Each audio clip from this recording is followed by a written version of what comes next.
Cebu, natupok sa sunog.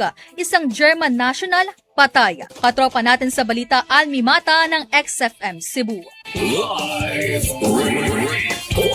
report. Nasawi ang isang senior citizen matapos tupukin ng sunog ang isang pension house sa Barangay Guizo, lungsod ng Mandawi, Cebu kaninang madaling araw ang Mayo 29. Kinilala ang biktima na si Thomas Hans Kimmer, mahigit 70 taong gulang, isang German national na pansamantalang naka-check-in sa naturang pasilidad. Ayon sa paunang investigasyon, natrap umano ang biktima sa loob ng gusali at hindi na nakalabas ng tuluyang lumakas ang apoy. Batay sa Bureau of Fire Protection, alas 4:01 na madaling araw na maitala ang sunog.